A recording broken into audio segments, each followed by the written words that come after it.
and thank you for joining us today. My name is Melissa Shea, and I'm the founder of FashionMingle.net, a PR platform for fashion entrepreneurs. Today we're interviewing fashion entrepreneur Karen Bennett, who is the owner and founder of Coast Trade Shows, which is a trade show with a unique strategy to connect buyers and exhibitors in a more intimate setting, allowing for the networking and the conversations that one needs to have a successful trade show. Coast Trade Show is actually in 3 cities, in Miami, New York, and Chicago, and there's several dates throughout the year, so no matter what your schedule, you can find a Coast Trade Show that was right for you. Today, Karen's going to be sharing tips about how to prepare for a trade show and how to leverage everything you can to make your trade show as successful as possible. So welcome, Karen. Thanks for joining us. Thank you. Good to be here. So, Karen, tell us about your background and why you created Coast Trade Shows. Well, I've been in the trade show business for 10 years now, and I started with Style Mass in Chicago, and then I was picked up by E&K in New York. And through those years, I've heard buyers frustrated and exhibitors frustrated. It's too large of a show. I get lost. No one sees me. And so I decided, through a little pushing of friends, that I should pursue and do my own in a more intimate setting. So I have. That sounds great. So what makes Coast Show different is that it is in a more intimate setting. Can you explain because some of our listeners may never have been to a trade show before, so can you explain what traditional trade shows are like and how yours is different? Sure. Many trade shows are seriously large. They could be 1,200 exhibitors and up. Where buyers go in, and it's in a giant setting like the Javits Center or, any convention center for that matter, and people just seem to get lost. So, and with the traditional trade show, the costs are different. Everything is added on. It's all a la carte. You pay for your space, but then you want a rack, you pay more. You want lighting, you pay more. Whereas we offer a package deal, it's one price, and it includes your, furnishings and your lighting, and you don't have to deal with any of that additional. You kind of know going in exactly what the bottom line is going to be.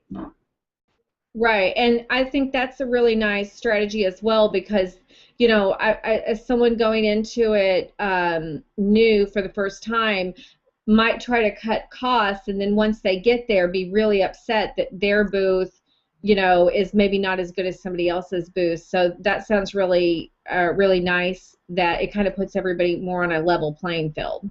Exactly, and they don't get lost, and that's it's a big factor in it all. I think that's the biggest complaint on both buyer and designer sides. It's too overwhelming. So, what kind of brands actually participate in your trade show?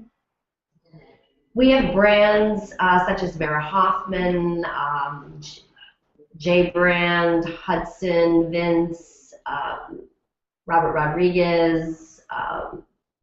So is it all clothing? Is it all clothing and apparel? Is it accessories? It's actually both. It's ready to wear and accessories, and also we are in our Miami location. We're bringing in men's ready-to-wear and accessories as well. So Panda Eye sunglasses, they do our show. I mean, we have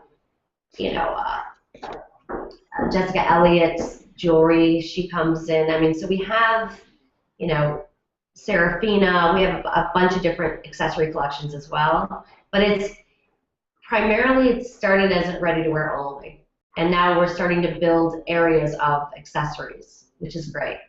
Okay. And how many booths are typical at one of your trade shows? Well, it depends on location.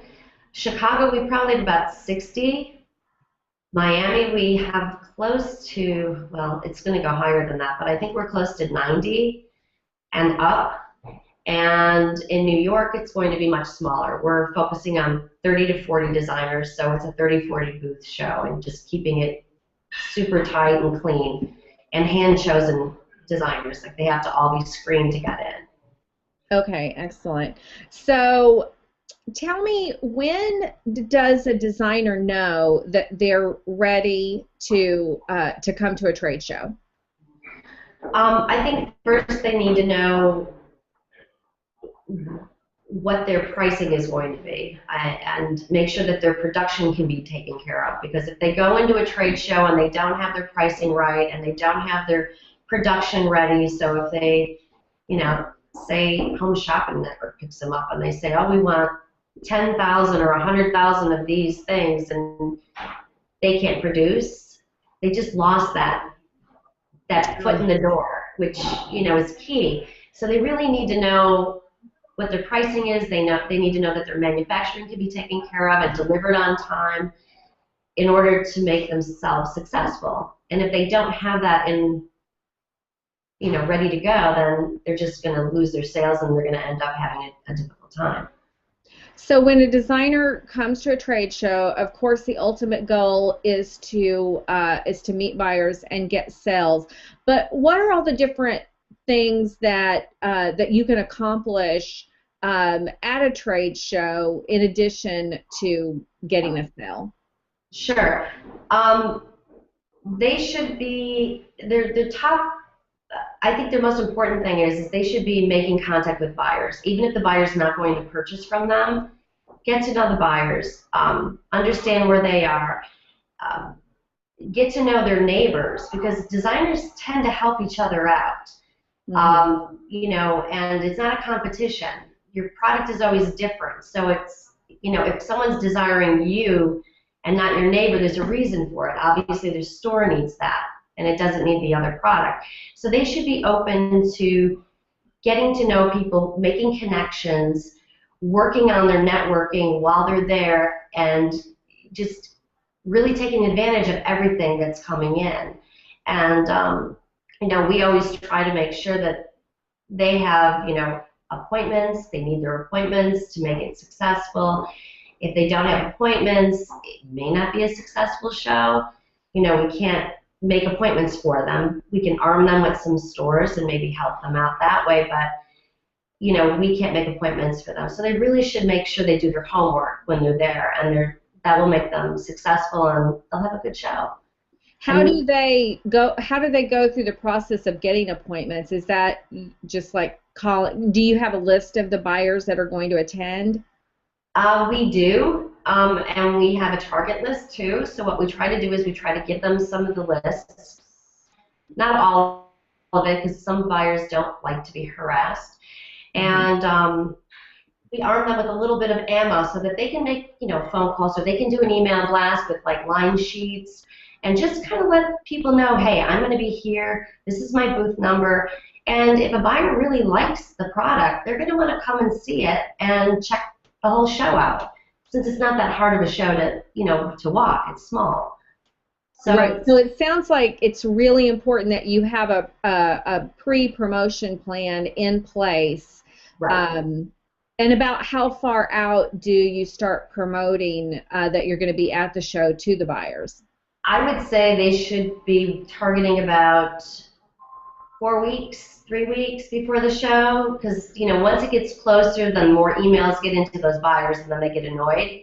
But I think a little head time, a little earlier than maybe the rest of them, because some of them don't start till 2 weeks before the show. Just sending them light emails and kind of introducing yourself, I think that's very critical. And I think buyers, I think they like it, especially if it's a new product that's substantial. But I think that's what they need to do, and we do help them get that. We also do a lot of, with New York and even Miami and Chicago, we do a lot of blogging. We do blogger gift bags. We have, a lot of social media going on, and even if they do their own social media, linking us to them and we link to them, we kind of do a linking thing. it really does help. People are so much on the social media right now. So, we've been working with that quite a bit. Okay, excellent. So, what makes a good trade show booth? I mean, of course, you're going to bring the clothing, but is what are the elements that you need to fill out your trade show booth? Have everything you need for the buyers, but also, is there anything like as far as visually that helps a trade show booth stand out more than others? Sure. First, their products should be merchandised properly within the space. And once that's done, they should have any kind of images of any media that they've had. You know, they should, they can frame it, they can put it in their booth nicely so it's not just laying on a table. Some people have so much, press that they put it in a notebook that's like neatly put on their desk, and they can like look through it. Um, we, encourage if you want to bring a mannequin, that's always nice that there's like your key seller on the mannequin. It kind of draws people in. They see that. They love that. And your booth should be clean. It shouldn't be cluttered. If it looks cluttered, the buyer won't walk in it. Okay. Avoid it for some odd reason, but they don't like that. If it's open and you look inviting, you don't want to be on your iPhone or your pads and computers all the time. If a buyer's walking by, you want to disengage from whatever media you're on and engage with the buyer. Okay. And try to chat with them while they're coming through. It sounds those like it might be helpful to also have someone with you so you can be like a tag team, or is it difficult to stay in the booth the entire time for the designer? Well, sometimes it is, of course, you have to take a break here and there, but, eating and stuff. But, yeah, it's always nice to have somebody come in with you, and a lot of times they will have, another girl or a guy with them that will help them out, and that's good because they need that little bit of a break sometimes to get away also and kind of mingle around. So it's definitely a good idea. Some people just don't have the budget for it unless they have a friend that wants to just do it to help them. So, I know a lot of designers just are at small budgets and they're trying to make their way through. Right. So tell me, what are some of like the top things not to do? What are some of the things that you've seen that is just like a really bad idea? The iPhone, not engaging eye contact at all. They won't come in. Like I said, mentioned before, lots of products shoved into a booth without it being merchandised properly. Anything that looks disorganized in the booth. So if you are disorganized looking, you pretty much probably are anyway, and buyers understand that. And so you just want to make sure you're tidy. You want to make sure it all looks appealing. Mm-hmm. And if it's not, and this eye contact thing and not engaging, I've seen it time and time again where great product, great lines that are successful lines that have been around a long time, and their sales staff sitting there with their heads in their phones, and buyers are like standing there and they're not even like acknowledging. That's a big no-no. So you're there, you're paying a price to be there for a reason, and it's not always to talk on the phone unless you're placing an order. And that's how I kind of see it. And we try to help them by, even going up to them and saying, some buyer was just looking to talk to you, and they had no idea. So, you really have to be aware of your surroundings and just be on task. You're there for a reason. Mm-hmm. So make it work. So if you're naturally an introvert, it's time to like flip that around and put on your extrovert personality to get you through the trade show. Absolutely. It's probably the most exhausting few days you'll ever have, but yeah, on 24/7. It's, you put on a smile and you go through it, and it all works out in the end, but you have to be on your game. Okay, that sounds good. So take us through the scenario of what happens when a buyer walks up to your booth. What are they going to ask? What should you be prepared for? Usually a buyer will ask, where are you producing your product? Are there any stores nearby where my store is located? Because they don't want to be too close. Price points.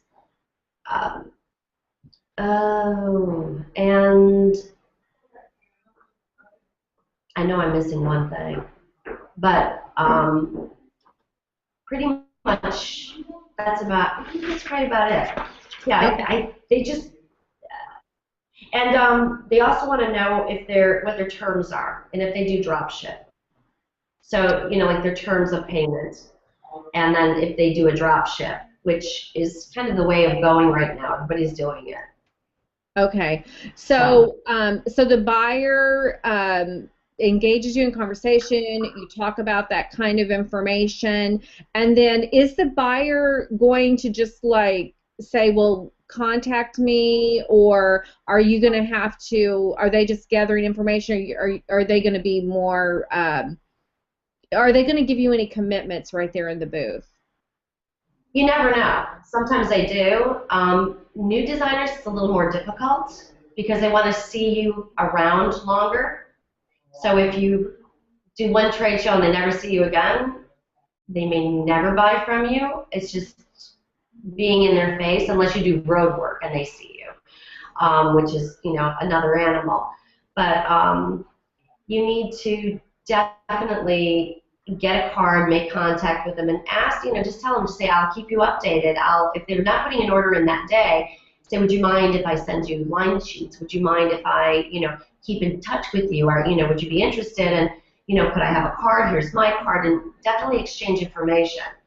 And that always opens the door anyway, because it's just that one more piece of, one more store that you've got in your database that you need to contact that is probably a good fit. Right. So should a designer, I mean, is it common to come to a trade show and not make a sale at your first trade show? Is that something a designer should be prepared for? Absolutely. Yes. I hate to say that, but I'm being honest. Yeah. They don't always buy at the first show. Even people that have been around a while, sometimes they get passed over.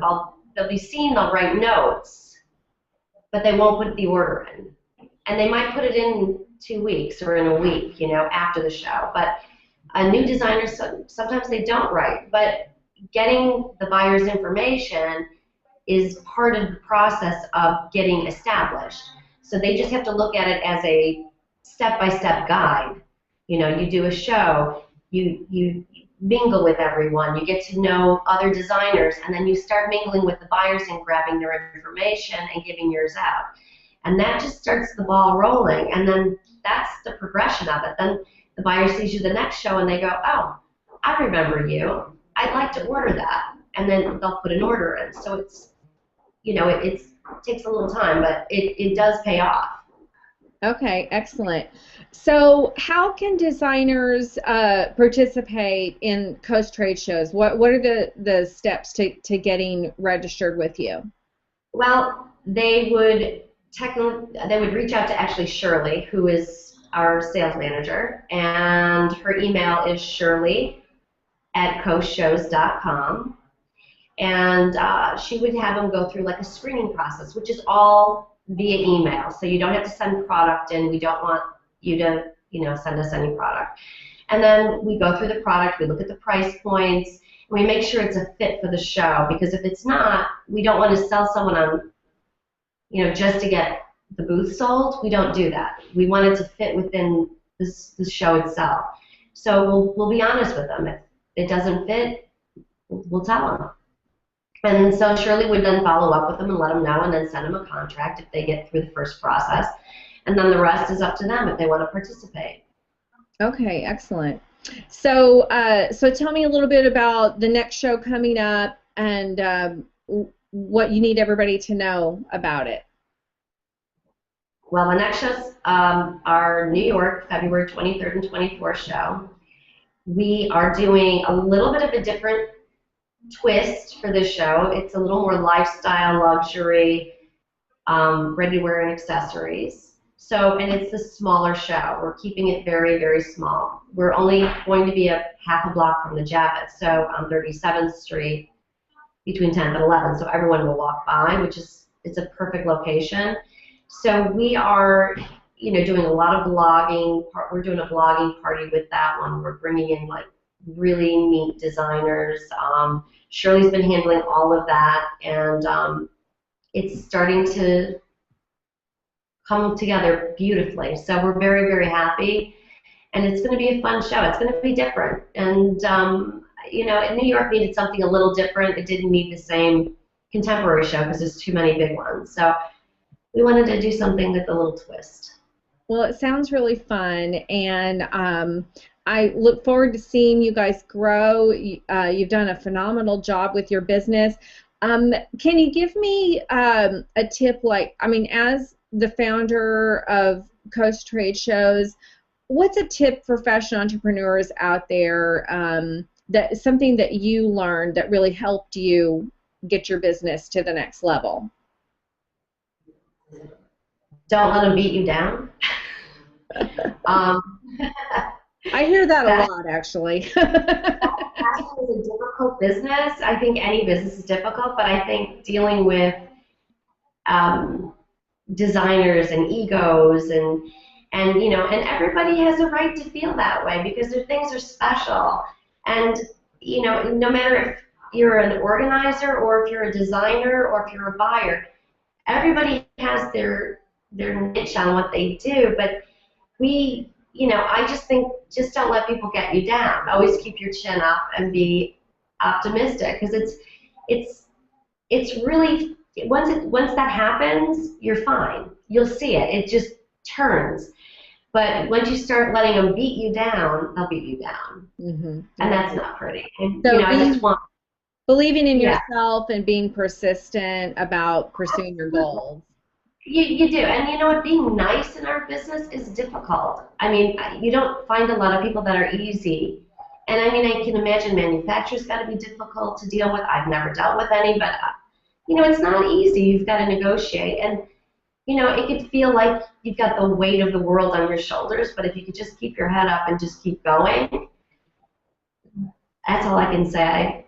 It's been 8 years since I've had my own business, so I've just been moving on, and it's all really good. Well, that sounds great. Well, and the more challenges, the better. Right. Well, I'm so glad that you took the time to share with us about Coast Trade Shows, and all the tips you offered were fantastic for designers who are looking to take that step in their career. Thanks so much, and everyone who is listening, we really appreciate you tuning in. Check us out at fashionmingle.net. We'll be offering coverage from New York Fashion Week and fashion entrepreneurs around the world.